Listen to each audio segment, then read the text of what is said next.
O desfecho da cartomante. Conto de Iba Mendes. Vilela não lhe respondeu. Tinha as feições decompostas. Fez-lhe sinal e foram para uma saleta interior. Entrando, Camilo não pôde sufocar um grito de terror. Ao fundo, sobre o canapé, estava a Rita morta e ensanguentada. Vilela pegou-o pela gola e, com 2 tiros de revólver, estirou o morto no chão. Machado de Assis, em A Cartomante. Com os olhos acesos de ódio, Vilela mirava os 2 cadáveres, como se quisesse trazê-los de volta à vida, apenas para ter o prazer de matá-los mais uma vez. Andando de um lado para o outro, ainda com o revólver em punho, cogitava mentalmente 1000 planos para se safar daquele hediondo crime. De repente, correu até o canapé, onde jazia o corpo de Rita, e ali ficou em pé, imóvel, durante alguns minutos. Desperto daquele lúgubre letargo, abaixou-se para junto do cadáver da mulher e o arrastou para onde se encontrava o corpo de seu amante, colocando-os um junto do outro. Fixou novamente o olhar para os 2 mortos, levou as mãos à cabeça e, por um breve instante, foi tomado de um indescritível desespero, deixando-se cair no chão lavado em sangue.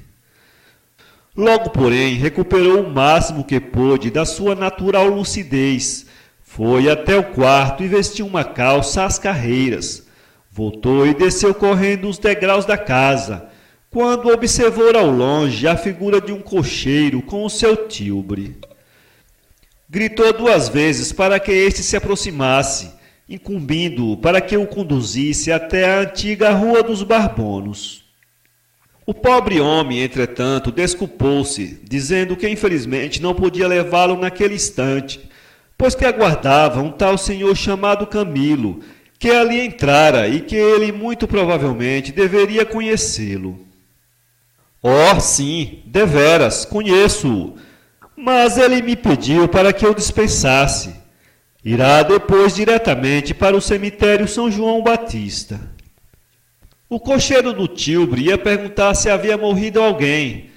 Todavia, notando as feições decompostas do outro, teve um leve tremor nervoso. Aproximou depressa o cavalo, estalou o chicote e partiu a trote. À proporção que o carro se ia afastando, Vilela entrou a conjecturar 1000 hipóteses da esfera jurídica acerca do crime que acabara de praticar e aventou para si que a melhor alternativa seria legitimar perante os juízes a defesa de sua honra. Tinha ótimos contatos com outras bancas de advocacia e conhecia os melhores advogados. Ademais, desde que abriu seu escritório, sempre mantivera boas relações com a alta magistratura do Rio de Janeiro, da qual se incluía os nobres membros da Suprema Corte. O tempo parecia espaçado, e ele queria chegar o mais depressa à casa onde supunha que se encontravam os pérfidos amantes. Dona Plácida, a comprovinciana e cúmplice de Rita no seu namoro com Camilo, era sua antiga conhecida, e já de antânio sabia que o seu ponto fraco era um só, o dinheiro. Oferecer-lhe-ia uns 2 contos de réis, e ela se poria por inteira à sua disposição, para testemunhar em favor de sua causa perante os tribunais de justiça. Ao fim de 15 minutos, quando já se aproximava da Rua da Guarda Velha, o tilbre parou bruscamente, quase atingindo um menino de 3 ou 4 anos, que dobrava a esquina desesperado atrás do seu brinquedo. Vilela, que até então estava imerso num turbilhão confuso de pensamentos, saltou num pulo do carro, no mesmo instante em que uma das rodas desprendeu-se do seu eixo, fazendo o veículo bater com toda a força na parede de um estabelecimento de secos e molhados. Com o tombo, o cocheiro foi arremessado para longe, porém escapara ileso do acidente. Este ergueu-se resmungando dito feio e lamentando mais o tamanho do prejuízo do que a extensão do desastre. O passageiro, vendo o desespero do pobre homem e muito ansioso por se esvair o mais depressa possível daquele lugar, meteu sem demora a mão no bolso, tirou 2 notas de 200.000 réis e entregou-as ao condutor, que lhe sorriu como se tivesse ganhado na loteria. Enquanto um grupo de curiosos se aglomerava ao redor do tilbre numa confusão de passos e vozes, Vilela deixou o local rapidamente e seguiu caminhando pela calçada da mesma rua. Um anúncio exibido em frente à Tipografia Nacional, próximo à Secretaria do Império, convidava os passantes para a apresentação de uma ópera lírica francesa, baseada na peça Hamlet, de William Shakespeare. Lembrou-se então ele das palavras do criminoso Cláudio, o rei que assassinou o próprio irmão. Está podre o meu crime, o céu já o sente. Neste momento, um súbito e dolorido remorso pousou como um corvo negro na sua consciência, picando-o por dentro com o bico da culpa e grasnando bem alto: assassino, assassino. Então entrou a recompor mentalmente toda a cena do crime. Viu a mulher ajoelhada diante de si a implorar perdão e a suplicar com lágrimas de sangue para que a deixasse viver. Contemplou o amigo aterrorizado a olhar o cadáver ensanguentado da amante e até parecia ouvir o estrondo dos tiros que lhe dera bem no meio da testa. Tudo isso, entretanto, passou rápido pela sua mente. Logo, porém, um sentimento de humilhação apoderou-se dele com toda a força, e então redobrou-se de ânimo para persistir no seu intento de provar que só cometera o crime para defender sua honra. Estava na lei, era assim que deveria ser. Antes de dobrar a esquina, reparou ao lado, à direita, um sobrado com 2 janelas grandes, em cuja porta ele observou com certo interesse um pequeno cartaz de madeira pendurado na porta, com os seguintes dizeres: dá consultas de magnetismo com sonambulismo e cartomante. Adivinha tudo o que os consultantes desejam saber. Desde moço, Vilela sempre tivera certa inclinação pelos mistérios de que falou Horácio a Hamlet. Toda sua crença, contudo, tinha por fundamento o simples temor do incógnito, do secreto, do incompreensível. Quando, por alguma razão, se via diante de um aparente mistério, calava-se apenas por superstição. No âmago, o que ele não queria era provocar a fortuna. Agora, ali sozinho, em frente àquela casa toda imersa numa penumbra de segredos, sentia como que arrastado pelo ímã daquela enigmática sibila. De repente, retrocedeu alguns passos e foi caminhando em direção à misteriosa casa. Ao aproximar-se da calçada, hesitou, mas já era tarde.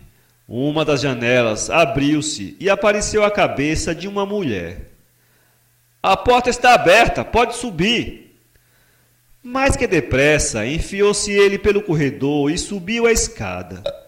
A mulher já o aguardava à porta. Entre, entre!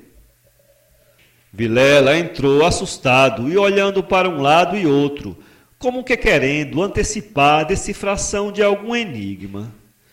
Sente-se aqui, disse-lhe a profetisa, puxando uma cadeira e observando atentamente as mangas de sua camisa salpicadas de sangue.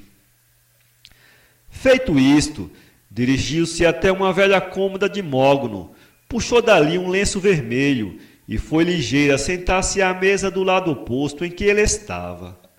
Sem tirar os grandes olhos dele, ela abriu a gaveta e puxou um baralho de 13 cartas enxovalhadas, que eram as mesmas com as quais se havia utilizado para dar consulta a Rita e a Camilo.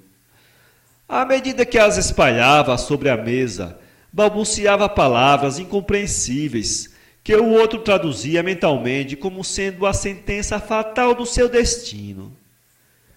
É a primeira vez que vem à minha casa, não é? Vilela confirmou que sim com a cabeça.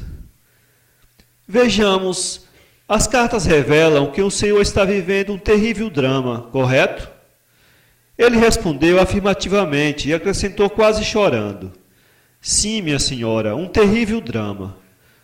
As cartas dizem ainda que o senhor teve uma grande perda. Dizem elas a verdade? Dizem sim, minha senhora, uma perda irreparável. Neste momento, Vilela, que tinha as mãos estendidas sobre a mesa, estremeceu quando a outra as apertou firmemente entre as suas. Não há nada a temer, meu rapaz. O senhor fez o que acreditava ser justo. Agora precisa dar cabo ao que começou. A essas palavras da adivinha, um súbito relâmpago atravessou as sombras do espírito do homem, que, num profundo desespero, saiu correndo da presença dela, sem ao menos perguntar-lhe pelo preço da consulta. Na rua, ele continuou correndo ainda durante uns 5 minutos, quando parou esbaforido ao ver um tílburi estacionado em frente a uma chapelaria. O cocheiro, ouvindo-o chamar ao longe, gritou: "Para onde vamos, patrão?" Nem aproximou o carro, Vilela correu até ele, meteu-se lépido lá dentro e mandou tocar todo o galope. Daí a 20 minutos chegava ele em casa. Apeou-se apressado, subiu correndo os 6 degraus de pedra, empurrou a porta com toda a força e entrou ofegante. Já dentro, correu até a escrivaninha, abriu a gaveta e tirou de lá a mesma arma com que matara a Rita e a Camilo. Em seguida, caminhou apressadamente até a saleta onde estavam os 2 cadáveres ensanguentados. Arrastou os corpos para os lados e meteu-se no meio deles, sentando-se sobre uma poça de sangue coagulado. Não quis pensar em mais nada. Enfiou o cano do revólver na boca e disparou. São Paulo 2018. Visite nosso blog www.poeteiro.com.